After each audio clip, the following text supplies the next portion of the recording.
ಅಕಸ್ಮಾತ್ ಆಗಿ ಕೈ ಜಾರಿ ಬಿದ್ದು ಆ ಮಕ್ಕಳ ಜೀವಕ್ಕೂ ಕೂಡ ಅಪಾಯ ಆಗ್ತಾ ಇರುವಂತದ್ದನ್ನ ನಾವು ನೋಡ್ತಾ ಇದ್ದೀವಿ ಅಧ್ಯಕ್ಷೆ. ಹಾಗಾಗಿ ಅದರ ಮಕ್ಕಳ ವಿದ್ಯಾಭ್ಯಾಸಕ್ಕಾಗಿ ಬಸ್ಗಳ ವ್ಯವಸ್ಥೆ ಕೂಡ ಈ ಎಲ್ಲ ನಮ್ಮ ಉತ್ತರ ಕರ್ನಾಟಕ ಭಾಗಕ್ಕೆ ಆಗುವಂತದ್ದಾಗಬೇಕು ಅಧ್ಯಕ್ಷ. ಬಹಳ ತೊಂದರೆ ಆಗುತ್ತಿರೋದ್ರಿಂದ ಸರ್ಕಾರದವರು ಪ್ರತಿ ಸಲ ಅಲ್ಲಿ ಬರೋದು, ಬೇರೆ ಬೇರೆ ಆಶ್ವಾಸನೆಗಳನ್ನು ಕೊಡುವುದು, ಅಲ್ಲಿ ಶಾಶ್ವತವಾದಂತಹ ಒಂದು ವ್ಯವಸ್ಥೆಯನ್ನು ಆ ಜನರಿಗೆ ಮಾಡಬೇಕಾಗಿದೆ ಅಧ್ಯಕ್ಷರೇ.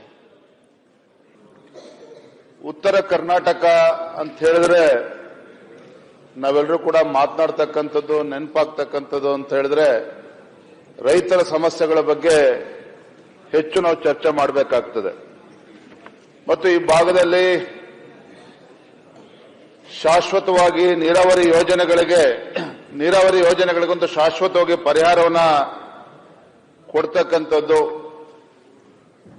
ಕಬ್ಬು ಬೆಳೆಗಾರರ ಸಮಸ್ಯೆ, ಅದೇ ರೀತಿ ಈ ಬಾರಿ ವಿಶೇಷವಾಗಿ ಗುಲ್ಬರ್ಗಾದಿಂದ ರಾಯಚೂರು, ಕೊಪ್ಪಳ ಈ ಭಾಗದಲ್ಲಿ ಇವತ್ತು ತೊಗರಿ ಬೆಳೀತಕ್ಕಂಥ ರೈತರು ಎದುರಿಸ್ತಾ ಇರ್ತಕ್ಕಂಥ ಸಮಸ್ಯೆ, ಮತ್ತೆ ಉತ್ತರ ಕರ್ನಾಟಕದಲ್ಲಿ ವಿಶೇಷವಾಗಿ ಏನು ಯುವ ಜನತೆ